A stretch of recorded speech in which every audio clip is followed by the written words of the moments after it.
They called him the Ghost of Brooklyn, because you never saw him coming until it was too late. Salvatore Moretti didn't have time for love, and he certainly didn't have patience for mistakes. But on a rainy Tuesday in Little Italy, surrounded by armed guards and a terrified restaurant staff, the most ruthless capo in New York was disarmed by a single sentence. It wasn't a gun that stopped him. It was a waitress who looked his impossible-to-please mother in the eye and spoke the one dialect nobody else knew. In the world of the Mafia, secrets get you killed. But sometimes they're the only thing that can save you. This is the story of how a few words in Italian started a war. The rain didn't just fall on New York City that night. It hammered against the pavement of Mulberry Street like a judgment. It was a cold, unforgiving November downpour that turned the neon lights of Little Italy into blurry streaks of blood-red and sickly green. Inside Il Nido, an upscale restaurant that usually required a reservation 3 months in advance, the atmosphere was frozen. The air conditioning was humming, but the sweat on the manager's brow was purely from fear. At the best table in the house, secluded in a semi-private alcove draped in velvet, sat the Moretti family. Salvatore Sal Moretti, the 32-year-old don of the Moretti crime syndicate, stared at his wine glass. He was a man carved from granite, sharp jawline, dark eyes that revealed absolutely nothing, and a bespoke Brioni suit that cost more than the average American car. He had just come from a sit-down in a meatpacking warehouse in Jersey. There was a microscopic speck of dried blood on his cufflink, a reminder of the man who had refused to pay his dues an hour ago. Sal was tired. He wanted silence. Instead, he had his mother. Donatella Moretti was 70 years old, draped in furs despite the heating, and wore enough gold to sink a small yacht. She was the widow of the late Don Carlo, and she was currently terrorizing the staff. "This," Donatella said, pointing a manicured, jewel-encrusted finger at the dish of ossobuco, "is garbage. Tell the chef he is a disgrace to his grandmother." The waiter, a young man named Kevin, who was trembling so hard the silverware rattled, swallowed dryly. "Mom, it's the chef's signature dish, veal shank braised for 12 hours. I don't care if he braised it since the Renaissance," Donatella snapped. "The sauce is bitter, it lacks soul. Take it away, and bring me the wine list again. This Barolo tastes like vinegar." Sal sighed, running a hand over his face. "Ma, please. The food is fine." "Salvatore, you eat garbage because you are too busy running the streets to appreciate culture," she shot back, not looking at him. "Where is the manager? I want to speak Italian to someone who understands what actual food is." Sal signaled his bodyguard, Rocco, who was standing by the entrance like a statue. Rocco stepped forward, his hand hovering near the bulge in his jacket. The tension in the room spiked. If Donatella caused a scene, Sal would have to handle it, and Sal handled things with finality. "I'll find someone, Mrs. Moretti," Kevin squeaked, backing away. In the kitchen, chaos reigned. The manager, a stout man named Mr. Ricci, was hyperventilating. "She hates the veal. She hates the wine. If Sal Moretti gets up from that table unhappy, we lose our liquor license or our kneecaps. Who do we have?" "I can take the table," a soft, raspy voice said from the pasta station. Ricci turned. It was Lucia. Lucia Rossi had been working at Il Nido for 3 months. She was 24, with dark curls tied back in a messy bun and a uniform that was slightly too big for her slender frame. She was quiet, kept her head down, and worked double shifts without complaint. She had shadows under her hazel eyes that spoke of sleepless nights and a past she kept locked in a box. "You!" Ricci scoffed. "Lucia, you're a runner. You don't have the experience for the Moretti table." I know the recipe, Lucia said, wiping her hands on a towel. And I know where she's from. Richie looked at the swinging doors, then back at Lucia. He was desperate. Fine. But if you spill anything on that suit, don't bother coming back. Lucia took a deep breath, smoothed her apron, and picked up a fresh bottle of Brunello di Montalcino, the 2010 vintage, the good stuff they kept in the owner's office. She walked out onto the floor. The restaurant was silent. Every eye was on the Moretti alcove. Lucia approached the table. She didn't tremble. She felt the cold gaze of Salvatore Moretti land on her instantly. It felt physical, like a heavy weight pressing on her chest. He was terrifyingly handsome, in the way a storm is beautiful before it destroys your house. "Excuse me, signora," Lucia said softly. She didn't look at Sal. She looked directly at Donatella. Donatella glared up. "Who are you? Another incompetent?" Lucia set the wine down. She didn't speak English. She switched effortlessly into a rapid-fire, melodic tongue that wasn't just Italian. It was the deep, rural dialect of Corleone, Sicily, the specific dialect of the Moretti ancestral home. "Signora, forgive the chef," Lucia said in the dialect, her voice dropping an octave, warm and familiar. "The veal in this city, it never tastes like the veal from the hills of home, does it? The soil here is too cold. It makes the tomatoes sad." The silence at the table was deafening. Sal stopped swirling his wine. His head snapped up, his eyes locked onto Lucia's face. He hadn't heard that dialect spoken so purely since his grandmother passed away 10 years ago. It was the language of his childhood, of secrets, of the old world. Donatella's mouth opened slightly. The scowl vanished, replaced by shock. "You speak the old tongue," Donatella whispered in the same dialect. "Where are you from, child?" "My nonna was from the village next to yours," Lucia lied smoothly, though the accent was real.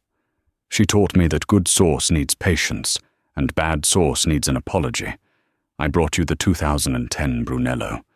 It has had time to think about its sins." Donatella stared at her for a long second, and then, miraculously, she laughed. It was a rusty sound, but it was genuine. "Time to think about its sins." "I like that," Donatella said, switching to English but smiling at Lucia. "You have fire. What is your name?" "Lucia, signora." "Lucia," Donatella nodded. "You stay. You serve us. No one else." "Yes, signora." Lucia uncorked the wine with professional grace. As she poured a glass for Sal, she risked a glance at him. He wasn't looking at the wine. He was looking at her throat, at the pulse fluttering there. His dark eyes were intense, predatory, and confused. "You're not from around here, Lucia," Sal said. His voice was a low baritone that vibrated through the table. It wasn't a question. "I'm from Queens, sir," she said, keeping her voice steady. "Queens girls don't speak Corleonese dialect like they were born in a vineyard in 1950, Sal countered, taking the glass from her. His fingers brushed hers, electric, hot, dangerous. Lucia pulled her hand back a fraction of a second too fast. "My grandmother was very traditional." Sal took a sip of the wine, never breaking eye contact. "Tradition is important. It keeps us alive." He paused, letting the threat hang in the air, then softened it. "You saved the chef's life tonight." "Just doing my job, Mr. Moretti." "We'll see," Sal murmured. As Lucia walked away to put in the order for a new dish, Sal watched her go. He watched the sway of her hips, the proud set of her shoulders. "She's a good girl," Donatella said, taking a sip of her wine. "She has respect." "She's hiding something," Sal said, his eyes narrowing. "You think everyone is hiding something, Salvatore. That's why you're single and miserable." Sal didn't answer. He reached into his jacket pocket and pulled out his phone, sending a text to his underboss, Rocco. The waitress, Lucia. Find out who she is, where she lives, who she owes. Tonight. Sal looked back toward the kitchen. The waitress had just defused a bomb with a few words of Italian, and for the first time in years, Sal Moretti felt something other than cold calculation. He felt intrigue, and for a man in his position, intrigue was the most dangerous emotion of all. The investigation took less than 3 hours. By the time Sal was being driven back to his penthouse in Tribeca, the rain had turned into a sleet storm. The Cadillac Escalade was a warm, leather-scented cocoon. But Sal's mind was back at Il Nido. Rocco sat in the front passenger seat. He turned around, handing Sal a manila folder. Clean slate, mostly, Rocco grunted. Lucia Rossi. Born in Newark, not Queens. Father was a dock worker. Died 5 years ago. Mother is in a care facility upstate with early onset dementia. That's where her money goes. Every dime. Sal opened the folder under the dim reading light. He saw a copy of her driver's license. The photo was unflattering, stark lighting, but those eyes, defiant and intelligent, burned through the laminate. Debts? Sal asked. Significant, Rocco nodded. Medical bills. She's behind. About 40 grand. The facility is threatening to evict her mother next month. That's why she's working doubles at the restaurant. Sal ran his thumb over her picture. A devoted daughter, drowning in debt, speaking the language of the Mafia royalty. It was almost too perfect. Anything else? Yeah. Rocco hesitated. There's a gap. 2 years, from when she was 19 to 21. No tax records, no employment history. She falls off the map. Then she pops up in New York working at a diner. A gap? Sal mused. I don't like gaps, Rocco. I got guys digging into it. But boss, she's just a waitress. No, Sal closed the folder. She manipulated my mother. Nobody manipulates Donatella. She knew exactly which buttons to push. That dialect wasn't learned from a grandmother in Newark. That was learned in the life.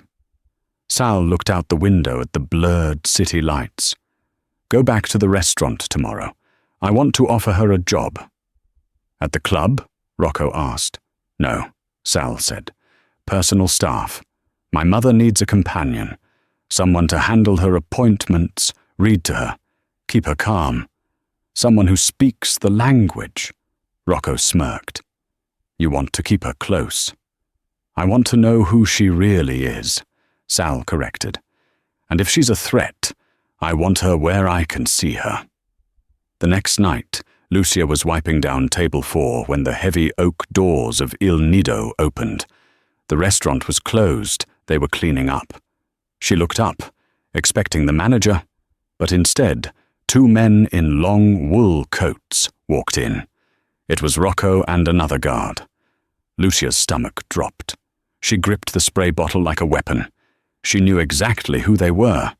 You didn't grow up with her background without recognizing a collection team.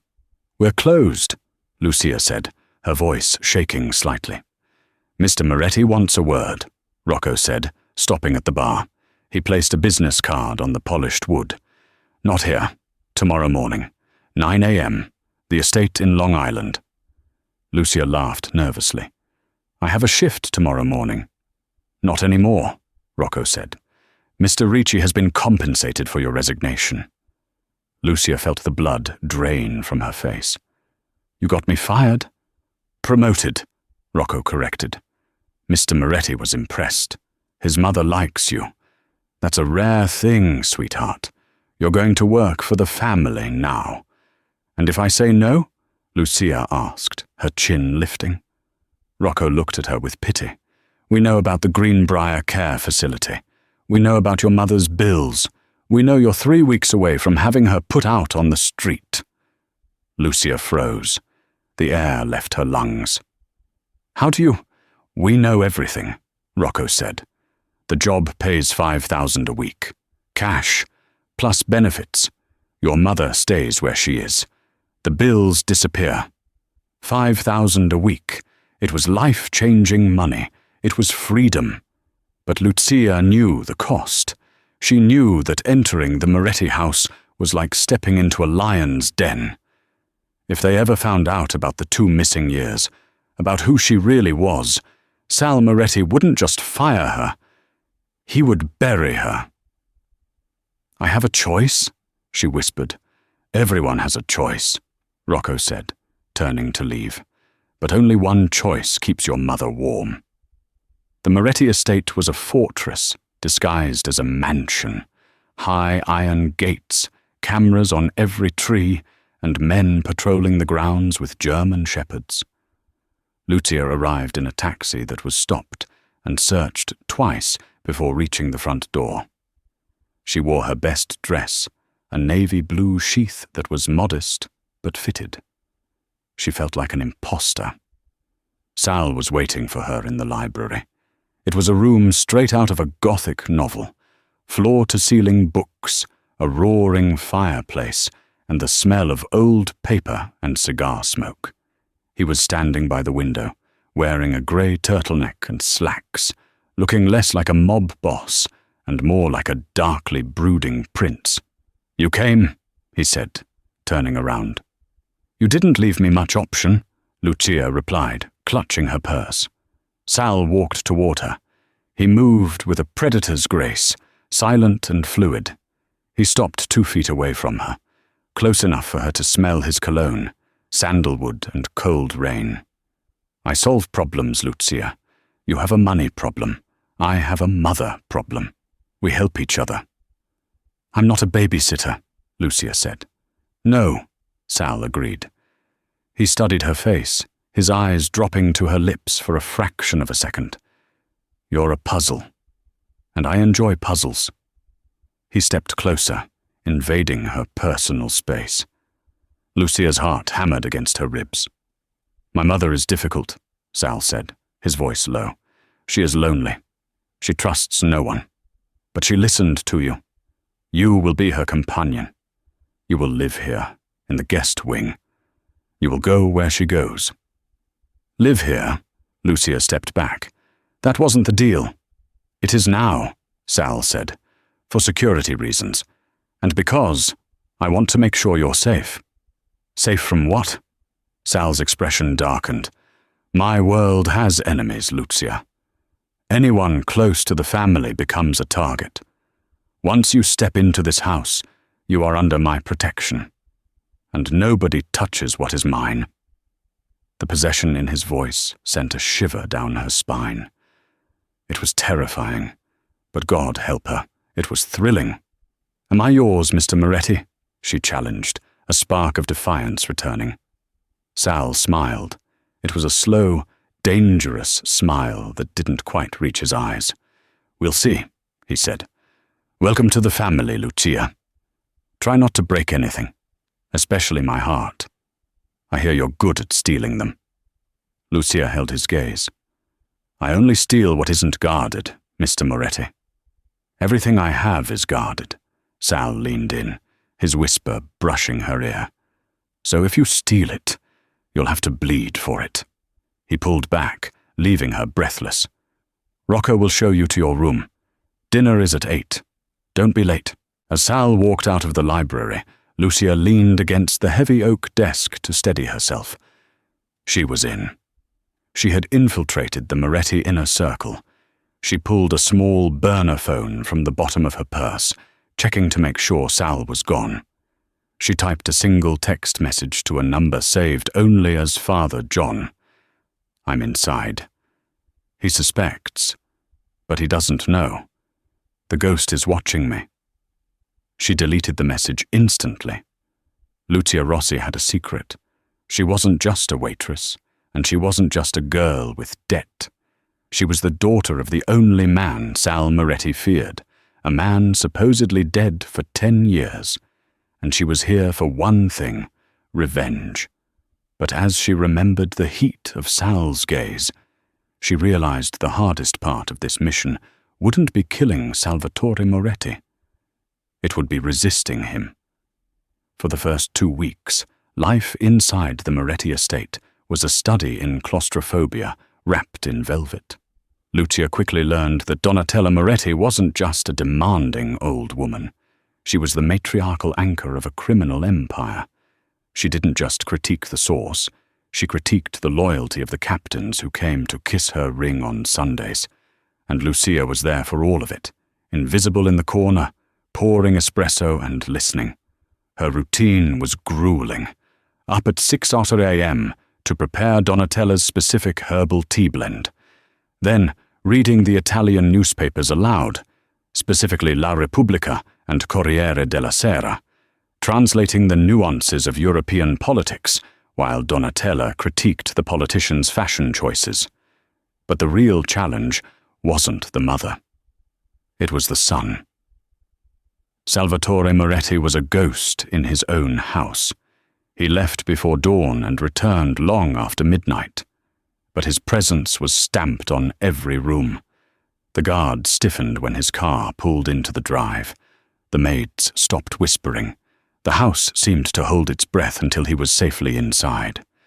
It was a Tuesday night when the dynamic shifted. A heavy snowstorm had grounded all flights and snarled traffic into a gridlock. Sal had come home early, trapped by the weather.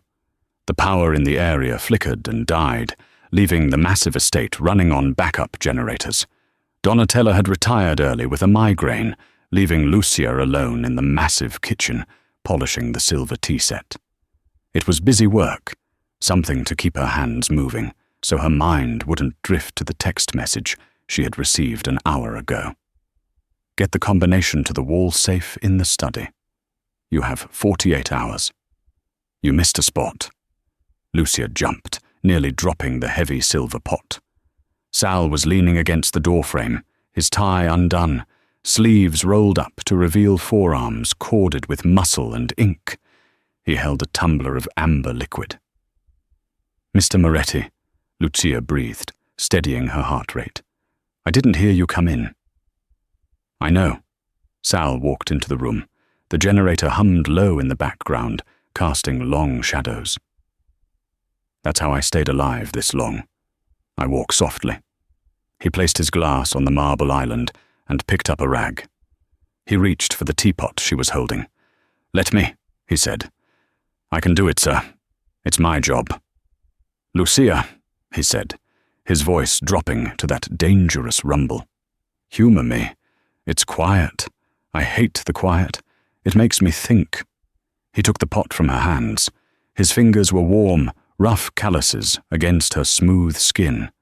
He began to polish the silver with slow, rhythmic strokes. "My father taught me this," Sal said, staring at the metal. "He said you have to take care of the things that serve you. If you let the tarnish build up, eventually, you can't see your own reflection anymore." "Did he teach you everything?" Lucia asked, risking a personal question. Sal laughed, a dark, humorless sound. "He taught me how to shoot a gun when I was 9. He taught me how to spot a liar by the twitch of their left eye. He taught me that love is a weakness that enemies exploit." He looked up at her then. The kitchen felt suddenly very small. "Do you agree?" Lucia asked. "That love is a weakness?" "I used to," Sal admitted. He took a step closer to her.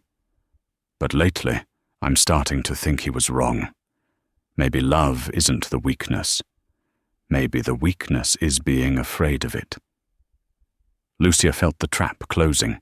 He was testing her, or he was seducing her. With Sal, the difference was razor thin. "And what are you afraid of, Sal?" she whispered, dropping the formal title. He stopped polishing. He reached out, his hand cupping her cheek. His thumb brushed over her bottom lip. The air between them crackled with an electricity that had nothing to do with the storm outside. "Betrayal," he said softly. "I can handle a bullet. I can handle a prison sentence. But looking into the eyes of someone I trust and seeing a stranger, that scares me." Lucia's stomach twisted. Guilt, sharp and acrid, rose in her throat. She was that stranger. She was the knife waiting in the dark. "Then don't trust me," Lucia said, her voice trembling. "I'm just the help. You haven't been just the help since the moment you spoke Italian to my mother," Sal murmured. He leaned in, his forehead resting against hers. "Who are you, Lucia? Really?" "I'm nobody," she breathed. "You're a liar," he whispered.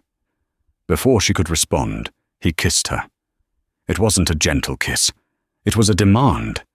It was possessive and desperate and tasted of whiskey and danger. Lucia froze for a second, her training screaming at her to push him away, to maintain cover. But her body betrayed her. She melted into him, her hands gripping the lapels of his shirt. For a moment, the mission didn't exist. The debt didn't exist. There was only the heat of his body and the storm raging outside. Sal pulled back abruptly, breathing hard. He looked at her, his eyes searching hers for answers she couldn't give. "Get out," he rasped. "Sal, go to your room, Lucia," he commanded, turning his back to her. "Before I do something we both regret." Lucia fled the kitchen. She ran up the back stairs to the servants' quarters, her lips still burning. She locked the door and leaned against it, sliding down to the floor. She pulled out her burner phone. Her hands were shaking so badly she could barely type. "I need more time." "He knows something." The reply came instantly. "No more time. The hit is scheduled for Friday. If you don't open the safe, we come in through the front door, and the girl dies with the mother."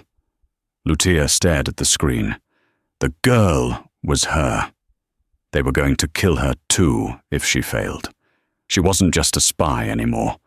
She was a hostage. Friday arrived with the tension of a pulled trigger. Donatella had insisted on going into the city for a fitting at a bespoke tailor on Fifth Avenue. Sal had argued against it. There was chatter on the streets, rumors of the Calabresi family making a move, but Donatella was immovable. "I will not be a prisoner in my own city because some upstart in a tracksuit is making threats," she declared. So the convoy was assembled. 3 SUVs, armored-plated. Sal was in the lead car. Lucia and Donatella were in the middle vehicle, a Mercedes Maybach, flanked by Rocco and a driver named Tony. The fitting went smoothly. It was on the drive back that the world exploded. They were crossing the Williamsburg Bridge, the steel girders flashing by against a grey sky. Traffic was heavy. The convoy slowed to a crawl. "Lucia, look at that skyline," Donatella said, pointing out the window. "It changes every year. It has no memory." "It's beautiful, Signora," Lucia said, scanning the cars around them. Her instincts were screaming. A white delivery van had been paralleling them for 2 miles. It was too close. "Rocco," Lucia said sharply. "The van on the right, 9 o'clock. Rocco looked back, annoyed. "I see it, sweetheart. Relax." "He's crowding the lane," Lucia insisted. "He's boxing us in." Suddenly the van swerved.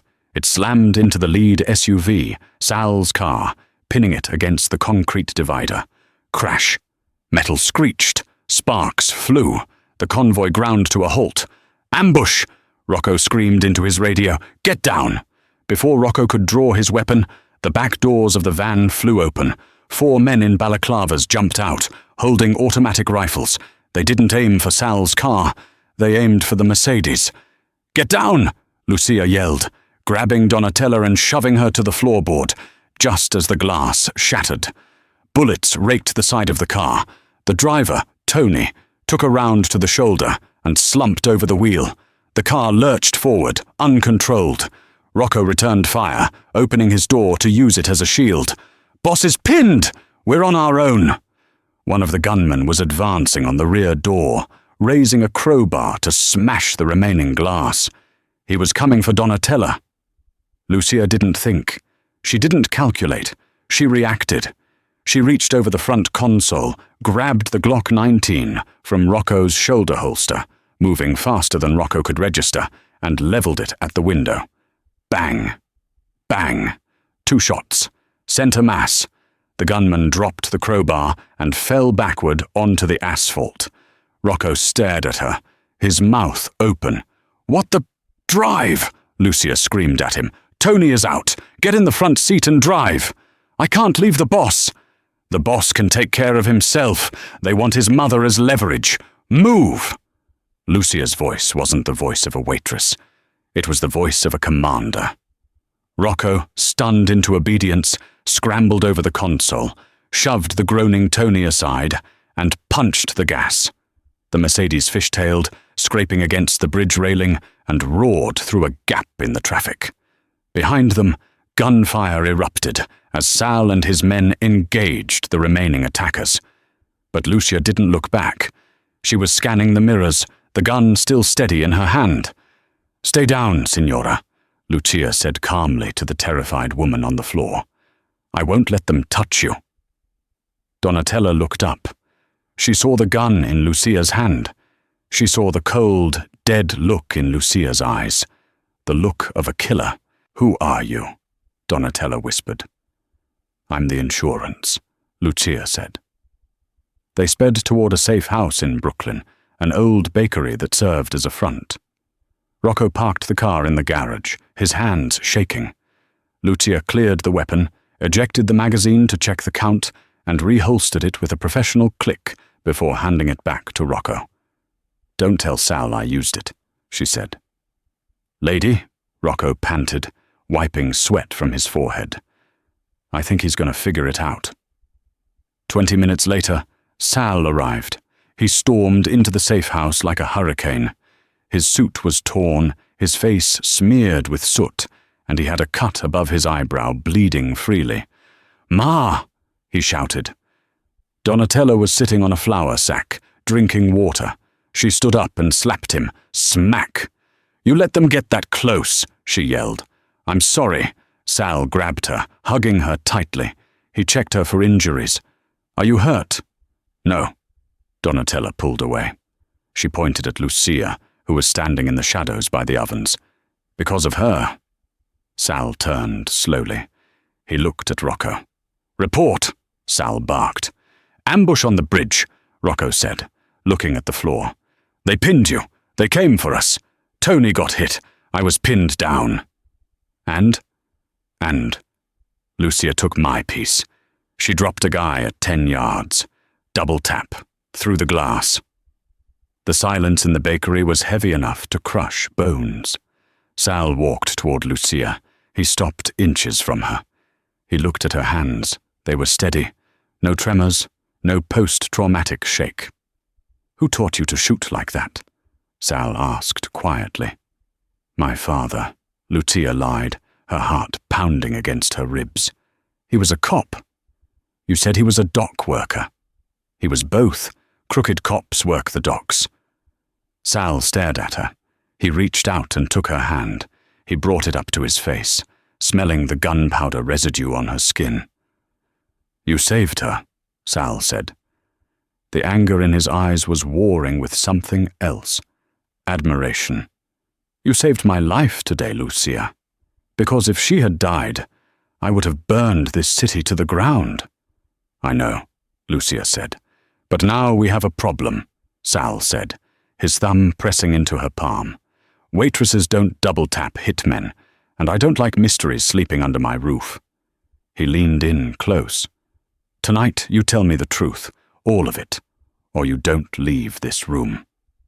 The interrogation didn't happen in a basement with a bare bulb. It happened in the penthouse above the bakery, with a bottle of wine and 2 loaded guns on the table. Sal poured 2 glasses. He sat opposite her. The adrenaline from the bridge was fading, replaced by a dull, aching exhaustion. "Talk," Sal said. Lucia knew she couldn't lie completely. He was too smart. She had to give him a version of the truth that concealed the dagger behind her back. "My name is Lucia Rossi. That part is true," she began. "My father wasn't a cop.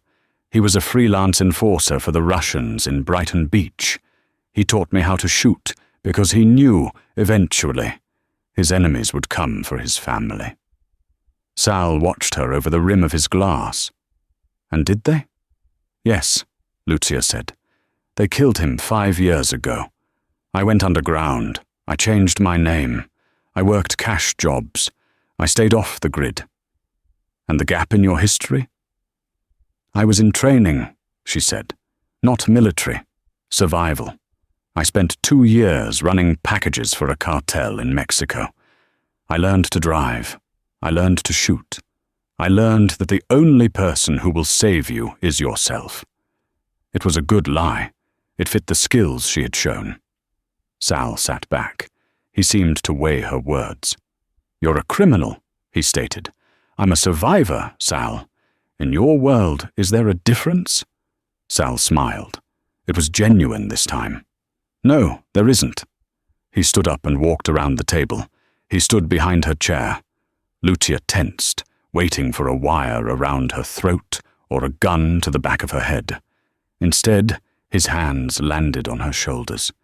He began to massage the knot of tension at the base of her neck. You could have run today, Sal said softly. When the shooting started, you could have left my mother and saved yourself. I don't leave people behind. Why?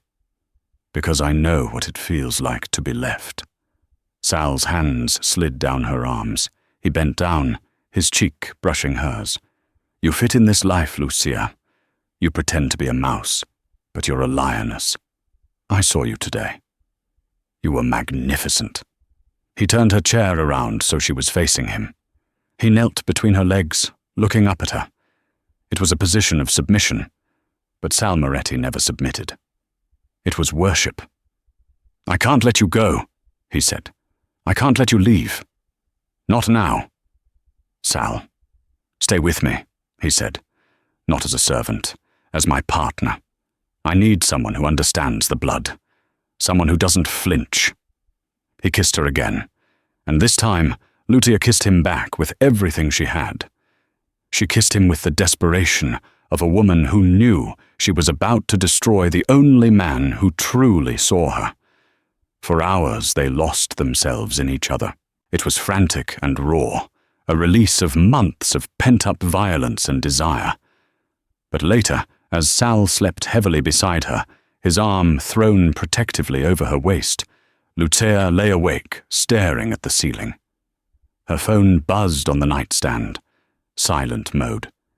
She carefully slid out from under Sal's arm. She picked up the phone and went to the bathroom, locking the door.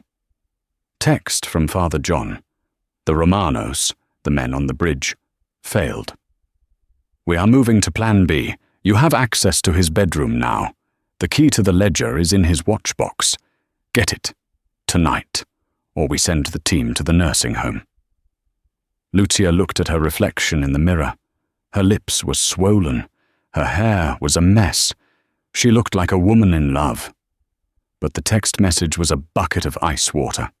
Father John wasn't a priest. He was Giovanni Rossi, her uncle. The man who had actually killed her father in a power struggle, then blamed it on the Morettis to radicalize Lucia. He had groomed her for 10 years for this moment. To destroy Sal Moretti from the inside, she had to make a choice. If she stole the ledger, Sal's empire would crumble. He would go to prison or be executed by the commission. But her mother would be safe. If she didn't, her mother would die. And Sal would eventually find out who she was anyway. Lucia opened the bathroom door. She walked back into the bedroom. Sal was still sleeping. He looked younger when he slept. Less burdened. She walked over to the dresser. The mahogany watchbox sat there. She opened it. Inside were 6 Rolexes and Patek Philippes, and underneath the velvet lining, a small silver flash drive. The ledger, the names, the accounts, the bribes, the heart of the Moretti family. Lucia's hand hovered over it. I'm sorry, Sal, she whispered. She grabbed the drive and shoved it into her bra. She turned to leave, to slip out into the night and disappear forever. Going somewhere. The voice was awake. alert, and cold as ice. Lucia froze. Sal was sitting up in bed. He was pointing a gun at her chest. "I knew you were a liar, Lucia," Sal said, his eyes filled with a heartbreak that looked terrifyingly like rage. "But I really hoped you weren't a traitor." He cocked the hammer. "Put the drive on the table." Lucia stood her ground. "You don't understand." "I understand perfectly," Sal said, standing up, the gun never wavering. "You're the daughter of Marco Rossi, the man I killed." The world stopped. "You knew?" Lucia stammered. "I've known since the first night," Sal said, stepping closer. "I wanted to see if you would actually do it. I wanted to see if what we had was stronger than your hate." He stopped 3 feet away. The gun was aimed at her heart. "You failed the test, Lucia." The silence in the penthouse bedroom was heavier than the gun in Sal's hand. Outside, the city of New York was waking up, oblivious to the tragedy unfolding on the 45th floor. "You knew," Lucia whispered, her voice cracking. "You knew who I was, and you let me into your bed?" "I keep my enemies close," Sal said, his face a mask of granite. "But I didn't expect to fall for one." He lowered the gun slightly, but his finger remained on the trigger guard. "Why, Lucia, was the money not enough? Or is this about Marco?" "You killed him," Lucia screamed, the tears finally spilling over. "You murdered my father in cold blood 5 years ago outside that warehouse in Newark. My uncle saw it. He told me everything." Sal's eyes narrowed. "Your uncle? Giovanni Rossi?" "Father John," Lucia corrected, though the name tasted like ash now. "He raised me after you took everything away. He's the only family I have left." Sal laughed. It was a dark, terrifying sound that echoed off the walls. He walked over to the bedside table, keeping one eye on Lucia, and opened the bottom drawer. He pulled out a thick, leather-bound file. He threw it across the room. It landed at Lucia's feet with a heavy thud. "Pick it up," Sal commanded. Lucia hesitated. She looked at the gun, then at the file. She slowly crouched down and picked it up. "Open it. Page 4. Lucia opened the folder. Her hands were trembling so violently the papers rattled. On page 4 was a series of grainy surveillance photos. Time-stamped 5 years ago. The first photo showed her father, Marco Rossi, arguing with a man. The second photo showed the man raising a pistol to the back of Marco's head. The third photo showed Marco falling. Lucia stared at the man holding the gun. It wasn't Salvatore Moretti. The man was shorter, stockier. He was wearing a priest's collar, disguised under a leather jacket. It was Giovanni, her uncle. "No!" Lucia gasped, the room spinning. "This is fake! You doctored this!" "Look at the time stamp, Lucia," Sal said, his voice softening just a fraction. "I wasn't even in the state that night. I was in federal custody in Chicago for a racketeering hearing. It's public record. Your uncle killed your father because Marco wanted out. Marco wanted to take you and your mother and leave the life. Giovanni couldn't let that happen. He needed Marco's territory. So he killed his own brother and blamed it on the rising star of the Moretti family to turn you into a weapon." Lucia dropped the file. The photos scattered across the expensive Persian rug. The truth hit her like a physical blow to the gut. All the years of hatred, the training, the sacrifice, the debt. It was all engineered by the man she called father. "He has my mother," Lucia whispered, horror dawning on her. "He said if I didn't bring him the drive tonight, he'd have her thrown out, or worse." Sal finally lowered the gun completely. He engaged the safety and placed it on the dresser. He crossed the room, closing the distance between them. Lucia didn't flinch this time. She looked up at him, broken and exposed. "He doesn't have your mother," Sal said gently. Lucia blinked. What? Why do you think I moved you into the estate? Why do you think I asked for your mother's details? Sal reached out and tucked a strand of hair behind her ear. Rocco moved your mother 3 days ago. She's in a private wing at Mount Sinai, under a pseudonym, with 2 guards at the door. Giovanni's men went to the nursing home yesterday to threaten her, and they found an empty bed. Lucia's knees gave out. Sal caught her before she hit the floor. He pulled her into his chest, holding her tightly as she sobbed. It was a guttural, ugly crying, the sound of a soul shattering and reforming. You saved her, she muffled into his shirt. I protect what's mine, Sal said, kissing the top of her head. And like it or not, Lucia, you are mine. He pulled back, gripping her shoulders. His eyes were hard again, the eyes of the Don. But now we have a problem. Giovanni is waiting for that drive. If you don't show up, he knows you've turned. He'll go to ground, and we'll never find him. He'll come back for us when we least expect it. Lucia wiped her face. She took a deep breath, pulling the steel back into her spine. She reached into her bra and pulled out the flash drive. He wants the ledger, she said, her voice steadying. Then let's give it to him, Sal said, a cruel smile playing on his lips. But we're going to make a few edits first. He wants to meet at the old St. Jude's Church in the Bronx at dawn. Sal checked his Rolex. That gives us 2 hours. Do you trust me, Lucia? Lucia looked at the man who had been her enemy, her lover, and now her savior. With my life, Sal. Good. Sal walked to the closet and threw her a black trench coat. Because tonight we're going to church. The Church of St. Jude had been condemned since the late 90s. It was a skeletal structure of rotting wood and broken stained glass, looming over a desolate stretch of the Bronx waterfront. The rain had started again, washing the grime of the city into the grey harbour. Lucia walked into the nave alone. The heavy oak doors groaned as she pushed them open. The smell of mildew and old wax hit her instantly. At the altar, standing beneath a broken crucifix, stood Giovanni Rossi. He wore a long black coat, his hands clasped piously in front of him.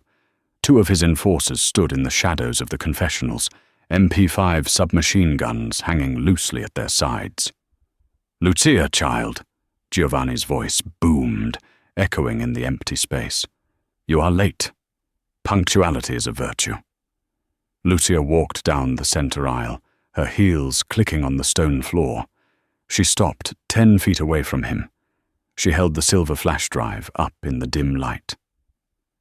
I ran into traffic, Lucia said flatly, and I had to get it out of the safe without waking him. And the beast? Does he sleep soundly?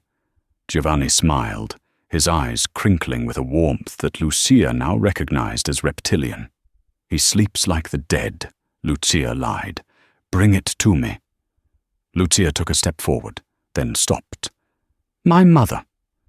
I want proof she's safe first. Giovanni sighed, shaking his head. Always the bargainer.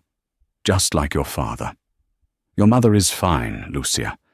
But her safety depends on that drive being in my hand in the next 10 seconds.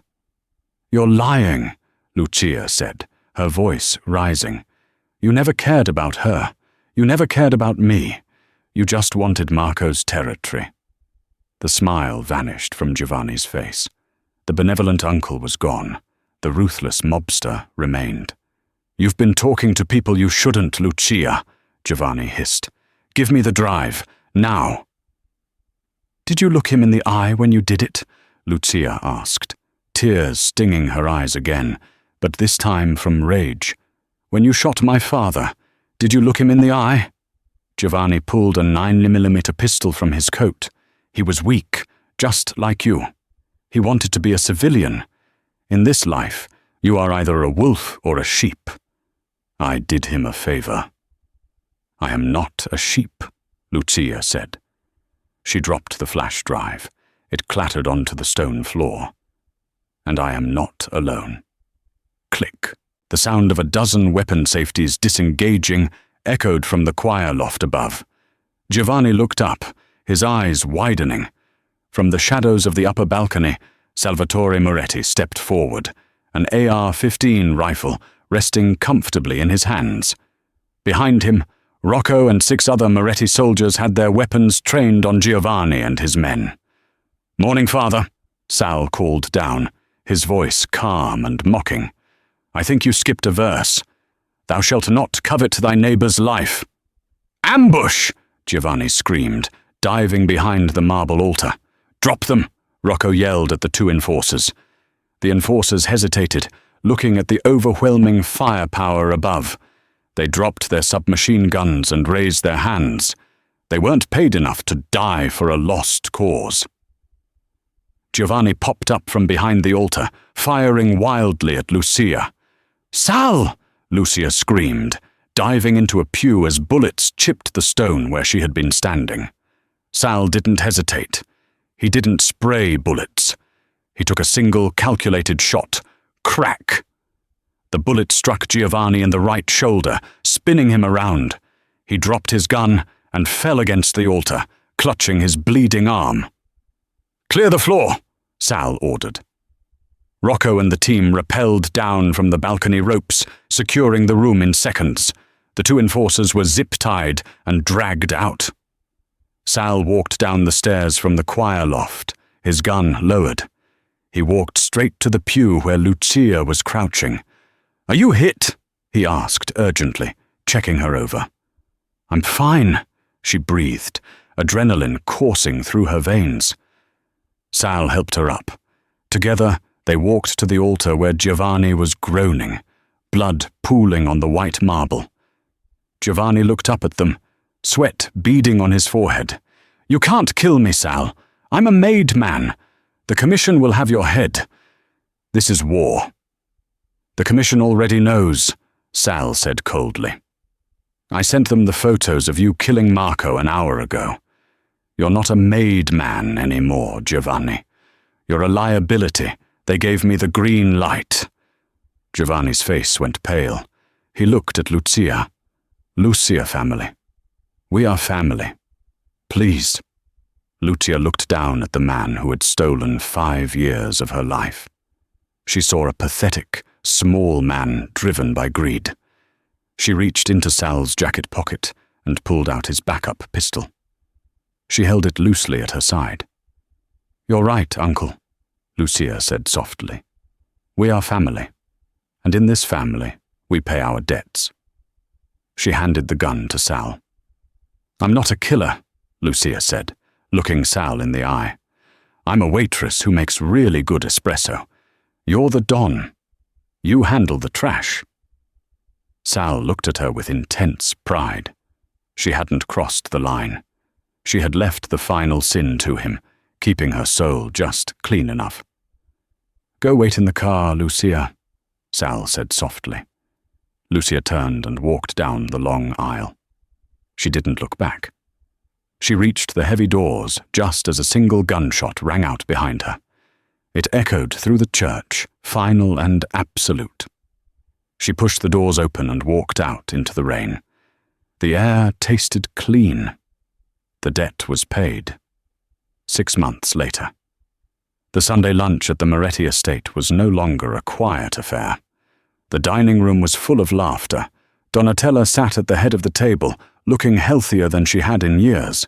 She was currently lecturing Rocco on the proper way to slice prosciutto.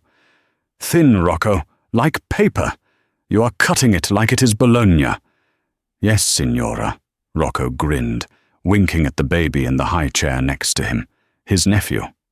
At the other end of the table sat Sal and Lucia. Lucia was no longer wearing a waitress uniform. She wore a cream silk blouse and diamond earrings that caught the light. Her hand rested on the table, her fingers interlaced with sawls. "The sauce," Donatella announced, taking a bite of the pasta. The room went silent. Everyone waited. Donatella chewed slowly. She looked at the chef, who was terrified. and then her eyes slid to Lucia. "It is acceptable," Donatella declared, "almost as good as the village." A collective sigh of relief went around the table. Sal leaned over to Lucia, whispering in her ear, "Acceptable. That's the highest compliment she's given since 1998. "I added a pinch of cinnamon to the ragu," Lucia whispered back, smiling, "just like your nonna used to." Sal looked at her. The shadows that used to haunt his eyes were gone. He was still the king of New York, still the most feared man in the city. But he was no longer a ghost. "You didn't just steal my heart, Lucia," Sal murmured, bringing her hand to his lips, kissing the ring finger where a massive emerald now sat. "You stole my soul, and I don't want it back." Lucia squeezed his hand. "Good, because I'm keeping it." Outside, the sun broke through the clouds, shining on the garden where armed guards still patrolled. The danger would always be there. The wolves would always circle. But inside, for the first time in the history of the Moretti family, there was peace, and it all started with a few words of Italian. And that is the story of Salvatore and Lucia. It reminds us that even in the darkest worlds, loyalty isn't just about blood. It's about who stands beside you when the bullets start flying. Sal Moretti thought he was invincible, but he learned that the strongest weapon in his arsenal wasn't a gun. It was a woman who knew his history better than he did. What do you think? Did Lucia forgive Sal too easily for hiding the truth, or was saving her mother the ultimate act of love? And ask yourself, would you have pulled the trigger on Giovanni, or would you have walked away like Lucia did? Let me know your thoughts in the comments below. I read every single one. If you enjoyed this journey into the Mafia underworld, please hit that like button. It helps the channel immensely. And don't forget to subscribe and ring the bell so you never miss a story. We have a dark romance involving a cartel leader and a flight attendant coming up next week that you do not want to miss. Until next time, keep your secrets close and your family closer.